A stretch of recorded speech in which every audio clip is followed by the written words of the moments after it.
Salut chers amis et bienvenue sur Africa is Wealth. Dans cette nouvelle vidéo, vous allez découvrir le premier principe de la réussite et comment l'utiliser pour avoir du succès. Un grand merci pour ceux qui suivent la chaîne. Vous êtes de plus en plus nombreux à nous suivre et bienvenue aux nouveaux. Surtout, n'oubliez pas de vous abonner si vous ne l'avez pas encore fait et activer la petite cloche de notification pour ne manquer aucune de nos vidéos prochaines. Alors, pourquoi vous devez être un bon manager? Tout simplement parce que votre réussite en dépend. Tout ce que vous ne parvenez pas à gérer, vous le perdrez. Vous perdrez tout ce que vous n'arrivez pas à bien gérer. C'est le premier principe de la réussite. Et c'est un principe indiscutable. Un principe qui vous punit quand vous l'ignorez. Si vous ne gérez pas bien votre mariage, vous perdrez votre foyer. Si vous ne gérez pas bien votre corps et votre mental, vous tomberez malade.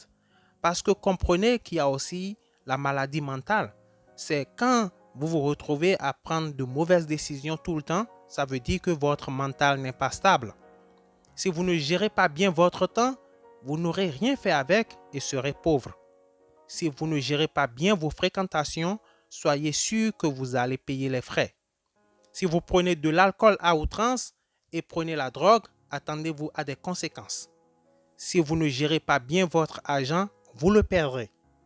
Voyez-vous, dans presque toutes ces phrases que je viens de dire, il y a le verbe gérer. La bonne gestion ou le bon management est la clé du succès. Ne cherchez pas ailleurs où se trouve votre problème. C'est vous-même le problème. Vous passez par exemple 8 heures de temps par jour à surfer inutilement sur les réseaux sociaux et à fouiller les vies d'autrui. Et vous passez aussi 8 heures à regarder les séries télévisées et vous voulez être jaloux de celle ou celui qui a utilisé le même temps à étudier un sujet ou pratiquer un sport et qui finalement devient expert dans son domaine et gagne gracieusement sa vie. Où se trouve la différence? L'un a regardé la télé tout le temps et l'autre a travaillé tout le temps. Alors pourquoi cherchez-vous à comprendre son bonheur alors que vous avez construit de votre propre main votre malheur? Pourquoi lui en vouloir alors qu'il a payé le prix et vous pas? Comme une graine, la personne est restée dans le sol, a germé et finalement sorti lentement de la terre. Maintenant qu'elle porte des fruits, vous jouez l'étonné? Pourquoi?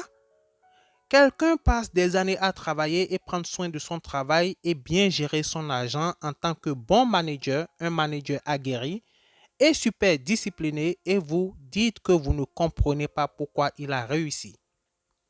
Avez-vous cherché à savoir comment vous avez géré ce que la nature vous a donné?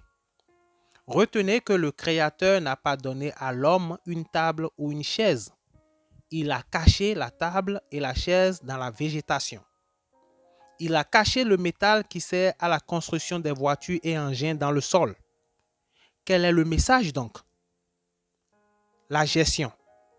En bon gérant, l'homme a trouvé la chaise et la table. Il a trouvé la voiture qui était cachée. Il a trouvé le téléphone. Il a trouvé le papier qui était caché dans l'arbre. Cher ami, les ressources sont autour de toi. Ton téléphone portable est une ressource. La cour de ta maison est une ressource. La cuisine de maman est une ressource. La question est qu'est-ce que tu en fais? La bonne question d'ailleurs, c'est bien ça. Qu'est-ce que tu fais de ces ressources-là? Qu'est-ce que tu en fais? Note bien que tout ce que tu n'arrives pas à gérer, tu perdras. Eh bien oui, c'est une petite vidéo, une vidéo rapide. C'est Géraud de Africa is Wealth, toujours pour vous servir et à la toute prochaine vidéo. À plus.